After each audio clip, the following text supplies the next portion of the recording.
Hello friends, সকলকে স্বাগত জানাই। আজকের এই ভিডিওতে আমি আপনাদেরকে দুর্গাপুজোর মণ্ডপের যে দাঁড়িয়ে থাকে ফটো, সেই স্টাইলের ফটো আজকে আমি আপনাদেরকে এআইয়ের মাধ্যমে বানানো শেখাবো। দেখুন, এই স্টাইল ফটোগুলো আপনাদের হবে, এগুলো আমি আজকে আপনাদেরকে এআই থেকে বানিয়ে দেখাবো, জিমিনি থেকে। আশা করি আপনাদের প্রত্যেকেরই ভালো লাগবে এবং দেখুন কীভাবে আমি বানাচ্ছি, সেইভাবে আপনারাও বানাতে পারবেন। যদি আপনার এই বিষয়ে কোনো কিছু আইডিয়া না থাকে, তাও আপনি বানাতে পারবেন আমার এই ভিডিও থেকে দেখে। তো চলুন আজকের এই ভিডিও আমরা শুরু করি। তো সবার প্রথমে চলে যাব আমরা আমাদের মোবাইলে যে প্লে স্টোর অ্যাপ্লিকেশানটি আছে, প্লে স্টোরে চলে যাব। প্লে স্টোরে আমরা সার্চ করব জিমিনি বলে, এখানে সার্চ করব। এই অ্যাপ্লিকেশানটা আপনার কাছে চলে আসবে। তো এটা আমরা ওপেন করে নেব।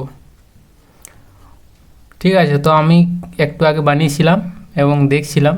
ঠিক আছে, তো এইভাবেই কিন্তু আপনাদের ফটোগুলো হবে। তো কীভাবে প্রম্পটটা আপনি পাবেন আমি সেটাও বলে দেবো এই ভিডিওর মাধ্যমে। চলুন আমি নতুন করে বানাচ্ছি। দেখুন, যখনই আপনি খুলবেন তো এইভাবে কিন্তু পেজটা চলে আসবে। তো এখানে সাইডের নিচে দেখুন একটা ইমেজ বলে অপশান দেওয়া আছে, ইমেজটার উপরে ক্লিক করবেন।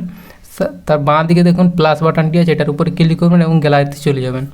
যে ফটোটা আপনারা এডিট করতে চাইছেন সেই ফটোটা এখান থেকে সিলেক্ট করে নেবেন। আমি একটা ফটো এখানে সিলেক্ট করে নিচ্ছি এবং ওকে করছি। দেখুন, এই ফটোটা আমি সিলেক্ট করে নিয়েছি এবং এই যে ডিসক্রাইব ইওর ইমেজ যে অপশানটি দেওয়া আছে এটার উপরে ক্লিক করব। এখানে ক্লিক করার পর আমি পেস্ট করে দিচ্ছি। আমি আপনাদেরকে আমার এই ভিডিও ডিসক্রিপশানে একটি প্রম্পট লিখে দিয়েছি, সেটা আপনারা কপি করে নেবেন। দুটো প্রম্পট থাকবে, একটা ছেলেদের জন্য একটা মেয়েদের জন্য। তো আমি প্রথমে মেয়েদেরটা দেখাচ্ছি, সেভাবে আপনারা ছেলেদেরটাও বানাতে পারবেন।